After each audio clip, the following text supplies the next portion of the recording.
Disclaimer: this channel does not promote any violent, harmful, or illegal activities. All content provided by this channel is meant for an educational purpose only. বিবাহ বহিৰ্ভূত সম্পৰ্কত জন্ম লাভ কৰা সন্তানৰ আইনী পিতৃ কোন হ'ব? উচ্চতম ন্যায়ালয়ে দিলে ঐতিহাসিক ৰায়। বিবাহ বহিৰ্ভূত সম্পৰ্কৰ ক্ষেত্ৰত এগৰাকী মহিলাই জন্ম দিয়া সন্তানৰ আইনী পিতৃ কোন হ'ব? এই বিষয়ত সৃষ্টি হোৱা বিবাদ সন্দৰ্ভত উচ্চতম ন্যায়ালয়ে প্ৰদান কৰিছে এক ঐতিহাসিক ৰায়। শীৰ্ষ আদালতে এক গোচৰৰ ৰায়দান কৰি উল্লেখ কৰে যে যদি কোনো মহিলাই বিবাহিত অৱস্থাত বিবাহ বহিৰ্ভূত প্ৰেমত লিপ্ত হয় আৰু সেই পুৰুষৰ ফালৰ পৰা সন্তান জন্ম দিয়ে, তেতিয়াও মহিলাগৰাকীৰ স্বামী সেই সন্তানৰ বৈধ পিতৃ হ'ব। উচ্চতম ন্যায়ালয়ে কয় যে শিশুৰ জন্মৰ সবিশেষ সন্দৰ্ভত কোনো ধৰণৰ অপ্ৰয়োজনীয় অনুসন্ধান বা প্ৰশ্ন যাতে উত্থাপন নহয় তাৰ প্ৰতি লক্ষ্য ৰাখি এই নিৰ্দেশ দিয়া হৈছে। বা তেওঁৰ পিতৃত্বক অস্বীকাৰ কৰিব বিচাৰে তেতিয়া পত্নীৰ সৈতে তেওঁৰ কোনো শাৰীৰিক সম্পৰ্ক নাই বুলি স্বামীয়ে প্ৰমাণ কৰিব লাগিব। উল্লেখযোগ্য যে শীৰ্ষ আদালতে কেৰালাৰ মিলান জোচেফ নামৰ এগৰাকী লোকৰ গোচৰত এই ৰায় প্ৰদান কৰিছে। এই মিলান জোচেফ নামৰ লোকজনৰ জন্ম হৈছিল 2001 চনত। সেই সময়ত তেওঁৰ মাতৃৰ বিবাহ হৈছিল ৰাজু কুৰিয়ান নামৰ এজন ব্যক্তিৰ সৈতে। পিছত তেওঁলোকৰ বিবাহ বিচ্ছেদ হয়।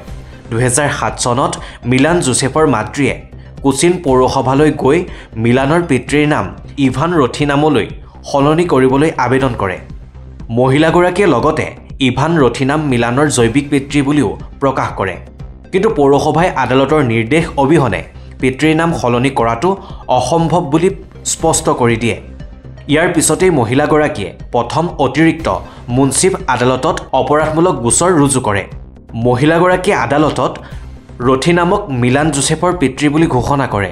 আনকি তেওঁ 1973 চনৰ ফৌজদাৰী বিধি আইনৰ 125 নং ধাৰাত ৰথিনামৰ পৰা ভৰণ পোষণৰ দাবীও জনায়। দীৰ্ঘদিনীয়া সংগ্ৰামৰ অন্তত 2009 চনত আদালতে ৰায় দিছিল যে যিহেতু শিশুটিৰ জন্মৰ সময়ত ৰাজু কুৰিয়ানৰ সৈতে বিবাহপাশত আবদ্ধ হৈছিল, সেয়েহে কুৰিয়ান মিলান জোচেফৰ আইনী পিতৃ।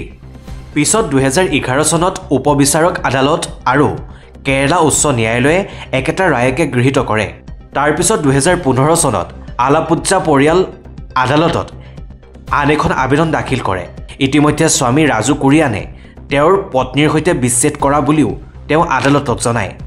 ইভান ৰথিয়ান যিহেতু জোচেফৰ জৈৱিক পিতৃ, সেয়েহে ইভান ৰথিনামে তেওঁক আৰু তেওঁৰ সন্তানক পোহপাল দিয়াৰ দায়িত্ব লোৱা উচিত বুলি মহিলাগৰাকীয়ে আদালতত অৱগত কৰে।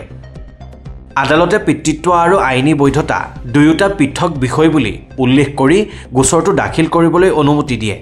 ইয়াৰ পিছত উচ্চতম ন্যায়ালয়ত এই গোচৰ ৰুজু হয়। শীৰ্ষ আদালতে ভাৰতীয় প্ৰমাণ আইন 1872 112 নং ধাৰা অনুসৰি বৈধ বিবাহৰ সময়ত জন্ম হোৱা সন্তানৰ স্বামী বৈধ পিতৃ হ'ব বুলি ৰায় দিয়ে।